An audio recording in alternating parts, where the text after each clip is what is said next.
Hello and welcome to another episode of In the Wheels. Today we are joined by a multisport athlete, Jo Patterson. She's also known primarily as Triathlon Jo on Instagram. She obviously does triathlons, and a big part of that is cycling. So we end up talking about both sports, her representing Ireland and Northern Ireland in different international competitions, doing the Sub8 challenge, which was a huge milestone in triathlon events, as well as potential track riding and where she's going to end up this season. So stick around, give it a listen, and hope you enjoy.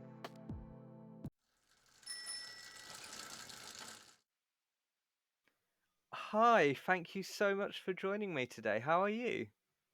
Having me, yeah, I'm good. Just come back from holiday yesterday, and now back to work and doing things, but it's good to catch up.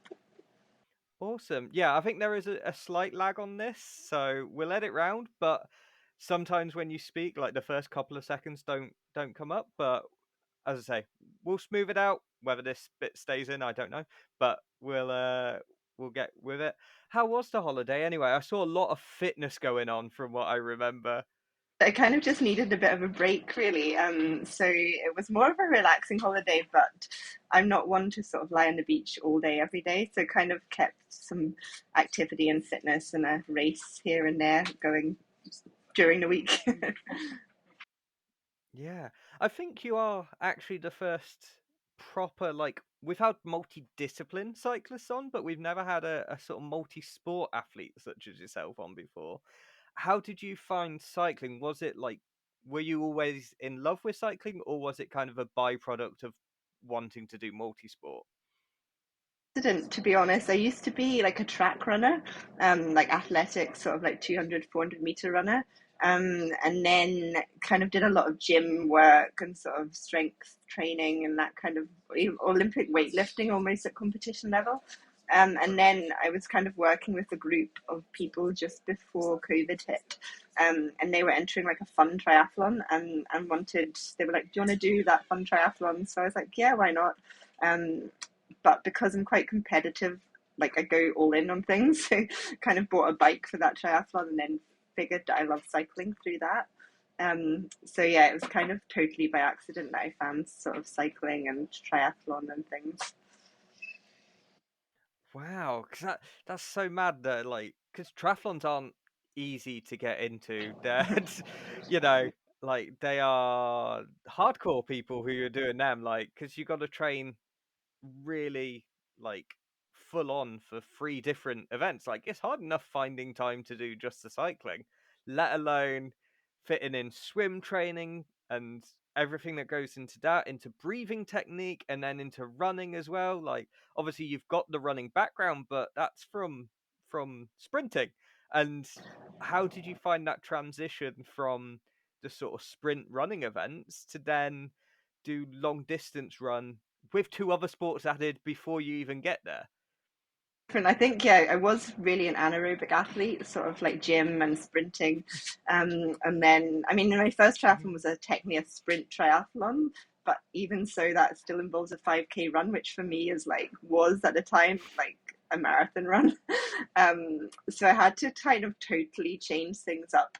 And just, yeah, getting used to the kind of doing things long and a bit slower was really difficult at first.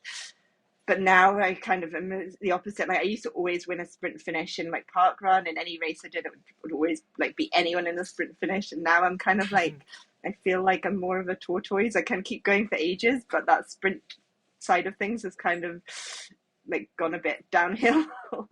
So I need to get that back at some point, just for peace of mind. But yeah, it was hard. Like training for street sports is really difficult. Again, your training kind of goes up from maybe like 4 or 5 hours a week of like high intensity sprint training to kind of like when I was training at my peak of triathlon, I was doing like up to 30 hours or like 28, 30 hours at my like peak week. So it was like totally different. God, yeah, that is a vast difference, isn't it? Um, I guess then, how did you find going into sort of cycling only events? Because I've seen you did the European time trial a couple of times. I think you do the commie games as well?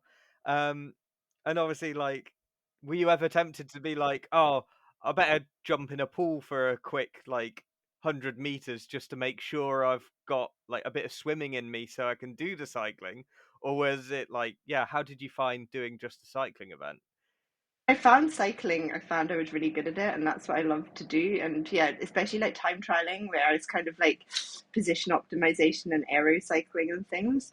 Um, and so I probably like heavy trained my training, especially over COVID. It was more cycling based. And yeah, as you say, the swimming was just like I need to do a little swim, and I'm never going to be a swimmer. So kind of like 2 or 3 swims a week just to tick the box. But I wasn't really improving that much in my swim. But my cycling was like really, yeah, improving as the more I was doing it. So I was getting more enjoyment out of that. And then yeah, I fell into sort of yeah Commonwealth Yeah. Games and European Championships and things. Yeah, through time trialing, um, which was just like a nice sort of additional sort of surprise to things. I think my swimming and running, long distance running, will never be sort of good enough to be sort of top end triathlon, especially at in sort of standard or sprint distance where you're you yeah, again, like I think cycling, you can, as you get a wee bit older as well, you can still maintain it, whereas you see the high intensity side of the exercise, when you hit your sort of like 30s, you feel it going downhill. So as a competitive person, I just want to find what I can be best at, and I found that was sort of the cycling side of things. But yeah, I still wanted to like combine everything, sort of still do triathlon, still do like quite a bit of gym and stuff, and do the cycling sort of on its own. Yeah, and like, what was it like to represent your country? Because you've done it quite a few times now, representing both. I assume both Ireland and Northern Ireland, um, via the athletics and the European, and also the Commonwealth to encompass that representation for Northern Ireland. Yeah, what's it like to put on a national jersey or a national vest? Sort of what I do sport. That's the top end of like what I want to do in sport. And like growing up in school and things, because I was in like my family's all Ireland based, and I grew up in Northern Ireland, so I would do like the Irish schools and ended up sort of competing for Ireland in athletics. And that's why I chose sort of Ireland over GB, because I've always competed for Ireland. Um, and then kind of went to the commies in 2010 for sort of sprinting, and then didn't compete internationally for a number of years until I found cycling.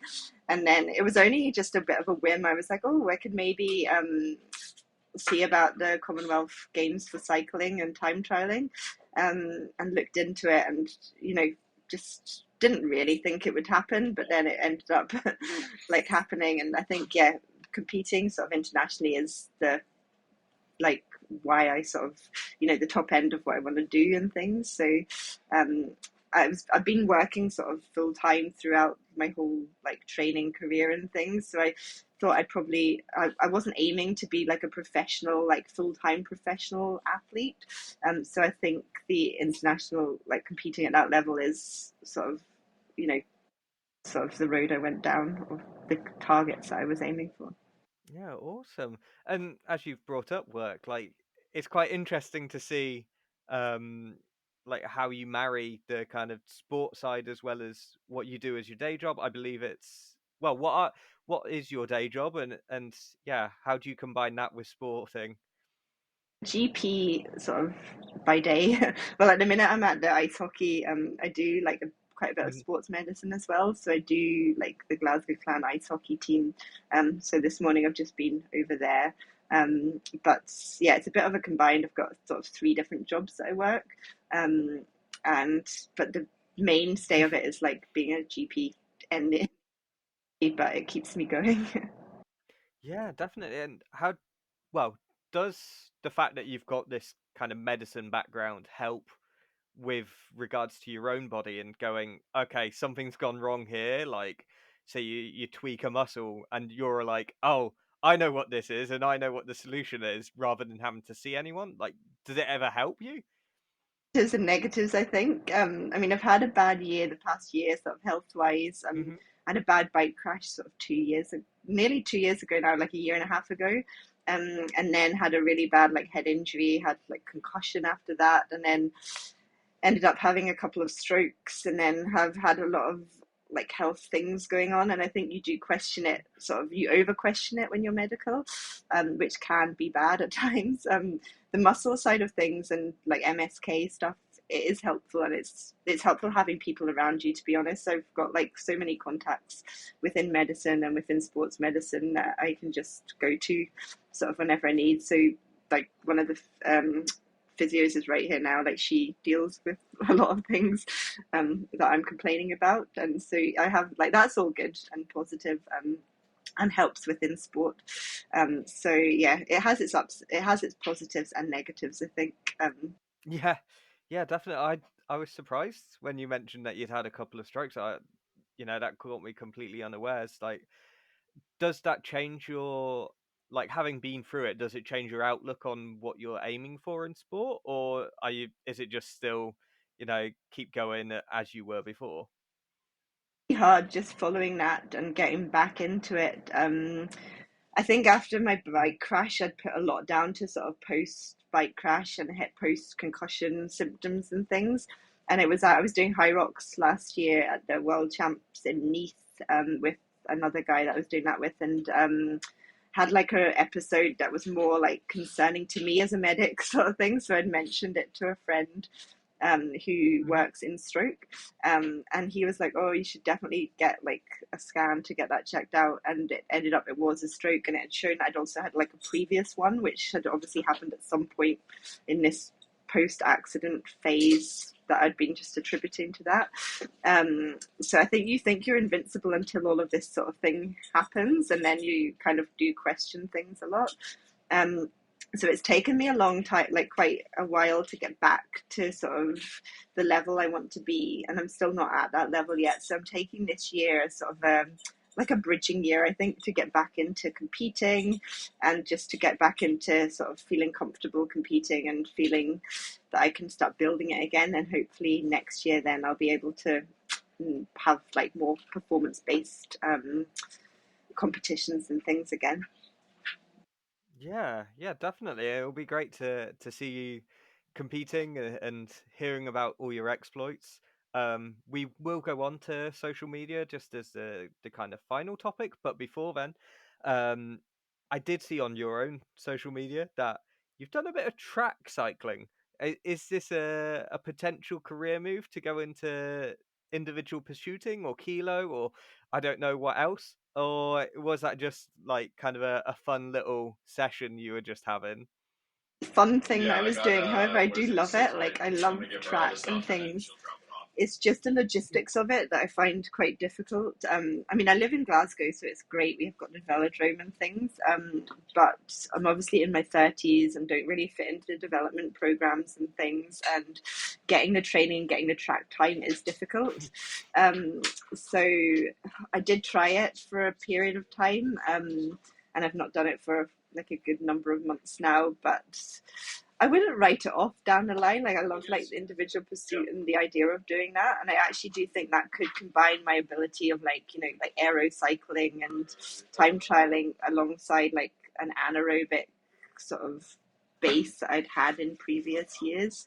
Um, but yeah, at the minute I'm not doing any track cycling, but hopefully we'll maybe at some point in the future get back to it.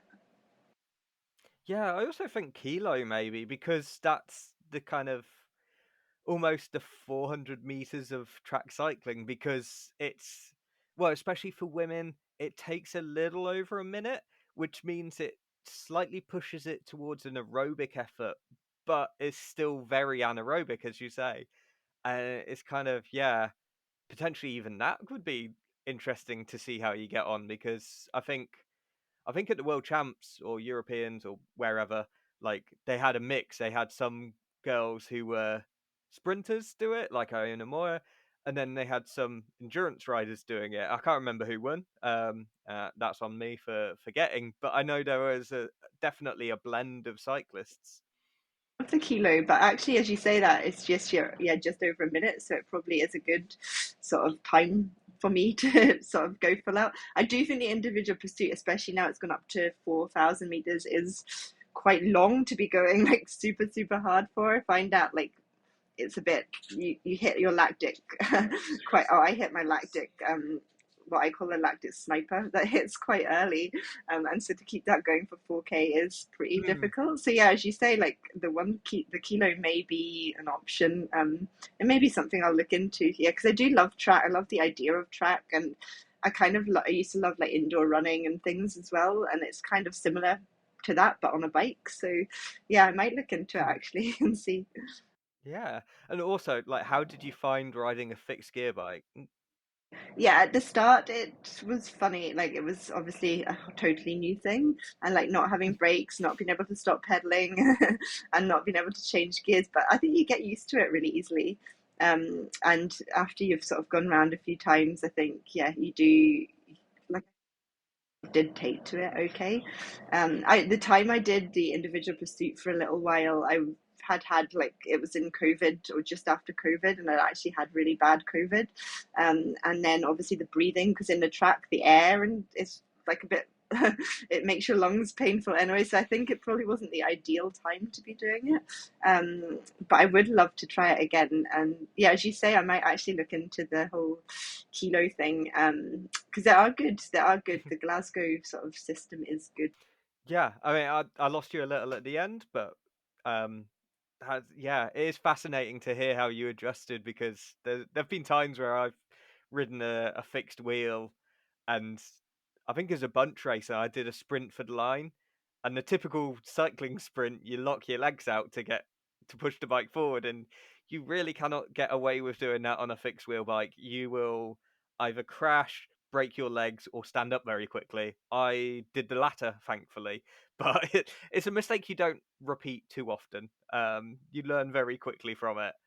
Um, the last thing I wanted to talk about, kind of going back in time here, was you're involved in the Pho3nix Sub8 challenge, which for people who don't know, it was a triathlon challenge to get, I want to say, an Ironman completed in under 8 hours. For men, it was a sub 7. But obviously, talking to yourself, you were involved in Nicholas Spirig's Sub 8. How was that? And like, how did you even get involved? Because, like, did she just call you up and go, "Hey, I need you to do this," or yeah, how did your involvement even come about? Racing for Independent Peddler, who was the kind of top time trial team in the country, top amateur time trial team. And actually, when Lucy Charles was meant to be doing it, initially, and she had contacted the team to see if she could get us all on board. And so we were initially doing it for Lucy Charles, but then unfortunately she got injured and Kat Matthews replaced her. But in the meantime, Nicholas Spirig had contacted because I'd been at a race in Spain, and I think one of the girls she trained with was at that race and was like, "Oh, that she's a good cyclist. You should contact her." So Nick, she had got in contact to see if I could be on her team. Um, After sort of Lucy had pulled out, and that's how I sort of agreed to do that. And yeah, Nicola's like in triathlon world is one of the triathlon legends, so you'd you never turn anything down that she kind of Mm. like offers and things. And yeah, that was an amazing experience. It was really sort of on a racetrack. It was all about optimizing speed and basically get quickly as possible. Strengths a lot, and it was like a giant sort of pursuit, but like 180K pursuit on the track, with her sort of just in the middle all the time. And yeah, it was a really good experience and great. Yeah, there were a couple of interesting tactical decisions I feel were made. Because I remember watching it and I'm trying to piece together my memories. I know that like Joe in the men's his team, because it had Dan Bigham, I kind of focused on that. Because I really like what Dan does. And I remember like they just had the same team like do the whole event, like, or do the whole of this 180 kilos cycling. Like they didn't swap out. They just went, we're doing a massive team time trial, and we're going to do every single kilometer with pretty much the whole team. Like some people did the transition, but then everyone did the whole oval. But I feel like in the women's there was kind of swapping in and pit stops almost, and so you'd have four doing a little bit, and then two would drop out, another two would join in. Like, how was that for you? Did you enjoy the kind of rest periods, or did that just make it almost worse? I think there was a lot of things looking back on it that we probably didn't do right, and especially like I love sort of the side of cycling that you can like optimize speed with like aero and sort of having the right kit and having the right helmets and things. Mm, And my team, I think Nicola's coach Brett Sutton is he's an amazing coach and has like results that no other coach has. But he's quite old school and doesn't really use technology as much. And sort of even the suits, they went sort of that aero optimized and things. So I think we lost a lot of just basic time sort of from that. But our team did tend, most of us did stay out on the track all the time, with a couple just coming off like when they kind of just needed a lap or two's break. I think the other female team did more changes, like more. mm, I came off for I think one lap after I'd done a really hard effort and then missed catching the back, so I just came off to allow me to then rejoin it again, which was sort of a bit of an unintentional thing. But in total, we pretty much rode the whole thing. Like once it got to the track, there was a bit like coming to the track from the swim that was. There was a group of specific riders that did that, and then the sort of track riders just took the rest of it. But yeah, it was a really interesting experience looking at how all the different teams did it. I think Joe's team, with Dan's input and things, was probably the most aero optimized and did everything probably to the best, that like things. Um, and there were bits that were positive about sort of all the teams, but in general, our team didn't change that. Like even our turns on the front were sort of, I did like 40 minutes on the front, and whereas the other female team were like switching maybe every like few minutes. But obviously, as a result, the person in the front was pushing a bit of higher power. But then as a result, they had to do extra changes, and so it was kind of like there were good things about both teams, but I'm not sure exactly. There was about a 5 minute difference at the end. We were 5 minutes back on the other team, but I do think a lot of our kit and things could have been optimized, which would have allowed us to gain a lot of sort of free time or that free speed that everyone talks about. But yeah, it would be. I'd love to do it again, but I don't. I mm. don't know if it will ever happen again. Yeah. I guess, yeah, it's tricky because like the barrier's been broken. You can't break it again. Like there's no novelty now in breaking it a second time. Like it's Yeah. already happened. Um, yeah, you mentioned about like aero optimization. Was it Nicola who had like she went for just a standard road helmet almost and like didn't go full on aero, and everyone else in the team did? No. Do you know what kind of motivated that decision? Yeah, so she was on a road bike with like a normal sort of helmet and things, but she's like so good at drafting. Like she was on the wheel of the person in front, like millimeters off the wheel for the whole time. So I mean, I think for her, she went off comfort because she had to run a marathon off it. So I think it made sense for her to be on the setup that she was on. Um, I mean, at the start, we like even the helmets and Mm, things, and the suits was a big thing. I think and we weren't wearing like overshoes or calf guards or anything that could have just given us like 1 or 2 extra watts here and there. And which I mean, over 180k does make a difference when you're talking about sort of like the fine lines of things. But yeah, in general, yes, I think she got slagged off a lot for using her road bike and sort of not aero optimizing herself. But I think in hindsight, if you look at it, it probably was the total right decision in order for her comfort. And she actually was still like really easy because so I think she probably got a bit too much stick for that decision, which was probably actually the right decision for her. yeah, I agree. And like at the end of the day, it's about the athlete concerned. I think I've mentioned this to another interview. Like there's a lot that goes into happiness watts, and if you feel happy, you can actually push out more watts. So if she was happy and comfortable, that's better for her than being 100% optimized. Like Yeah. 95% optimized is still really optimized. Um, and also, like, who's gonna argue with Nicola Spirig? Like, a proper legend. Like, I'm not taking her on. I know, Like, right? um, but with that whole um with the whole sub 8 sub 7 thing, was it a competition for you, or was it kind of like between the two teams, so between Kat and Nicola, was there a competitive element going, and between the two teams going, we've got to get our athlete to the end the quickest, or was it just, let's just break the barrier and work together, and there's the whole spirit of bonhomie? Competitive. I think like the team wanted to win. I think Nicola went off really fast in the run and probably a bit too fast. It was funny, her coach Brett knew after a couple of kilometers that she'd gone off too fast on the run. And we were all like, oh no, that's fine, she's probably got the energy to do that, she can probably do that, she can keep it going.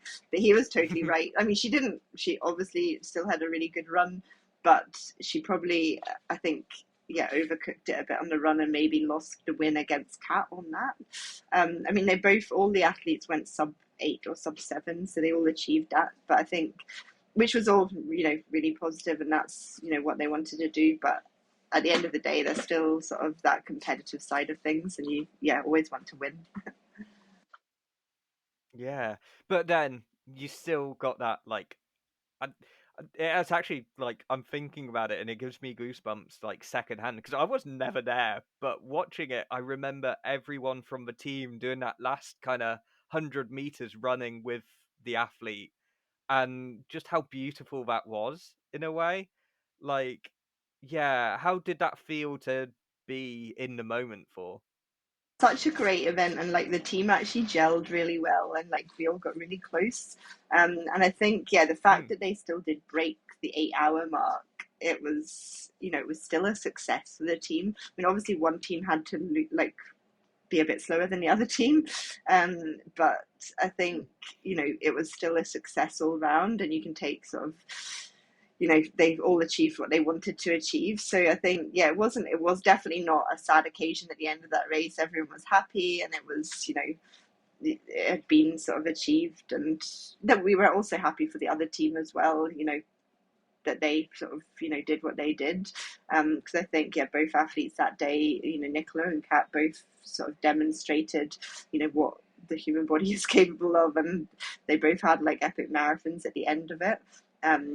And there were ups and downs during the day, for both teams. And I think, at the end of the day, it was the last 100 meters, yeah, running in with Nicola and with the team. It was just like a big celebration of all the sort of the weekends things. Yeah, awesome. So yeah, you said that this year was kind of going to be easing in to competing again, and obviously there's so many different things that you can compete in. So what should we look out for you? Yeah, I think this year I'm just gonna, yeah, get back into it and not do too high end stuff as such. Not like aim for those internationals as such. But I mean, I would actually love to do the national champs, which for me is the Irish nationals. Probably just time trialing. I mean, I did think of the road cycling too, but I need to be careful at this point not to like crash again. So obviously it's higher your higher chance of crashing in those big road races and things. Hmm. But yeah, I want to get back into sort of time trialing from like long. I'm really good at long distance time trialing. Is sort of where I've been doing, like, that's where I sort of broke the British record. That's what I've sort of excelled at in the past. So doing 100 miles, I'd love to do the national 100 mile again. And I might do that this year. I won't be at the same time as I had been previously, but it's just to sort of tick the box and sort of tell myself that I can still do it. Um, Also, yeah, I'll probably enter like a few like triathlons along the way. Like I would love to do a 70.3. I'll probably not do a full distance Ironman this year. But I was thinking of maybe doing both in 70.3 or a similar kind of half Ironman. And then yeah, as far as cycling goes, probably I'll probably do more bit of time trialing here and there. Some of the CTT nationals, maybe the Ironmans, and sort of take it from there. I'd love to, yeah, as you say, you put that track idea in my head now, so you never know. I might look into getting back into Oh, that. that'd be great. Like, Yeah, but that's maybe later in the year, so that could be a good goal because I do like I've been doing a lot of strength and base stuff. So yeah, you put that idea in my head now. I always like a new challenge, so that could be one to target. yeah, I mean, you could end up doing like the 24-hour time trial on a Sunday and then go onto a kilo on Yeah, Friday, sort I of mean that is thing. one thing I'd love to do. Yeah, the Oh, imagine. 24 or the 12 hour as well. Like I'd love to do that at some point, but we'll see about this year. But yeah, that would be good. Yeah, I'd be a total polarized athlete if that was the case. Yeah, actually, it's a question I meant to ask. Like for me, like one of the drawbacks for time trialing is like the mental side. I find it difficult, like controlling my breathing and things like that, and it makes me not enjoy it. And that again, feeding into the happiness what's like, yeah, I don't enjoy it, but that's why I'm good at hill climbing because I do enjoy it. Like that's the side of cycling that I'm great at. How do you find like doing 100 miles or a 12 hour? Like 'cause I would just be bored. Like the places my mind would go are like it. I would be on a journey on my own, but I don't know that it would be great. Yeah. Well, how was it for you for that sort of long distance? And that, as you say, it's a journey when you're going on it. I mean, it has good moments, it has very bad moments as well. And yeah, you're in your mind a lot and have a lot of like me time to think. I think with 100 mile or 12 hour time trialing, you kind of you're not at that peak power that you are with like 10 mile time trialing or yeah, your hill climbing and things. So it's more sustainable and you can sort of focus more on just sort of getting a comfortable position, sort of keep going, sort of pushing no ups, having a wee bit easier on the downs. You also have your fueling to think about, so you have to try and fuel it properly and sort of eat every 15 minutes or take something on every 15 minutes. So there's lots to think about within it. I mean, I've never actually done a 12-hour race, so I'm not sure how I'd get on with that distance, but yeah, something I'd like to try in the future. But yeah, I think it's totally different. It's just a different type of sort of racing, I think. But yeah, I think they both have their benefits. I do like the hard stuff as well. But yeah, I enjoy just like if it's a nice day and a nice course, just sort of riding for 100 miles is quite a nice thing to do. Oh, yeah, that would be. But then, yeah, like you have just unlocked a new fear in me of like if I had a fueling strategy that was like eat every half hour or something and starting a 12-hour ride and going, oh, that's only the first hour. Oh God. That would kill me. Like just going, oh, because if you've ever like been back at school and you end up clock watching and you're like, well, that's 5 minutes done of an hour. I've just got 11 more lots of these 5 minutes to live through. It down like that, which Like, can be a bit of an issue. You start counting, and oh then when you feel yeah. bad, you're kind of like counting it down, and then you're like, yeah, you have very bad moments within it at times, I think. But yeah, the idea of doing a Mm, 24-hour would be pretty hard, I think. But I don't know. I think yeah, you just need to look at it like totally differently. It's whether you could hold the position for 24 hours is probably would probably be a bit of a hard thing to do, but yeah, I guess it's these things that yeah, that's true. you can like ease off your position a little bit for the longer time trials. So even 100 mile, I'll bring my bars up a little bit just to take a bit of pressure off my back. Um, but then when you go down to like Mm, 10 miles, or if you're on the track, you want to like have a super aero optimized position because sort of that makes such a difference because you're sort of talking about seconds. yeah. Well, we've discussed a lot about all the different things you've been involved in. I think it's great what a career you've had.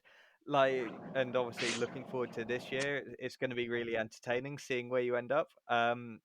I'll take all the credit if you end up smashing it in the kilo world. And yeah, how can people follow you on social media? How can people keep up with you and see where you're doing these events? Like I mostly use Instagram to keep I keep like a story on the go on Instagram most of the time.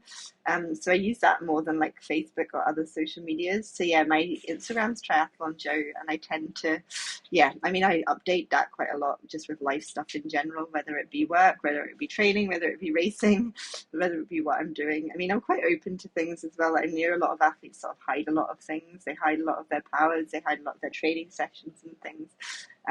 But I kind of put a lot on my social media, like whenever I feel like it, and just is of what people want to see me doing.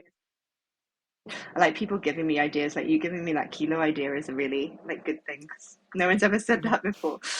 Just because I like to keep it fresh Wow. and I like new challenges and things. Because I know I'm never going to be, never going to be like an Olympic champion in cycling and triathlon. Like I don't have the time and effort to dedicate to it. I'm already in my mid-30s. I've started the sport really quite recently. So it's just about sort of what I can do with the time frame I've got, and like, but at the same time I am a really competitive athlete and I always want to sort of be at the top of my game and sort of target things. So yeah, that's where I'm going. I mean, I do a lot of my esports like on Zwift with Wahoo, which is a super strong esports team. They're like, the girls are crazy on that team, and so tomorrow I've got the world team time trial championships, which are in the evening. Now Oh, my no team way. is like ridiculously strong, so my fear is that I'll not be able to hold on to them because obviously it's like team time trialing on Zwift. But so that's my next challenge, so I'll post all about that tomorrow, but it'll be a post on how strong my team are rather than probably what I'm capable of doing. Yeah, see, you say that's a fit. I would love that because then you can do like what a 5 minute cycle, do a warm up and then hang on for as long as possible. And if you can't keep up with them because they're so insanely strong, they win and you get credit. Great. Suits me down to the Well, that's ground. it. I think, yeah, I think Um, we do all need to so finish. So yeah, yeah. I look forward to seeing it. Obviously, this comes out afterwards. So But yeah, my team is ridiculously strong. So yeah, thank you. congratulations, however you did. Yeah, Mm. my Swift team, like I inspire me a lot. Yeah. Thank you so much for your time. It's been really enjoyable chatting, and I can't wait to see how you get on. Be good chatting, and I'll talk to you later. Well, there you go. I hope you enjoyed that episode as much as we did recording it. It was a great time to chat to Jo. Sometimes the internet connectivity for both of us wasn't the greatest, so some edits had to be made. I hope that was okay and worked within the show. And until next time, we will see you around.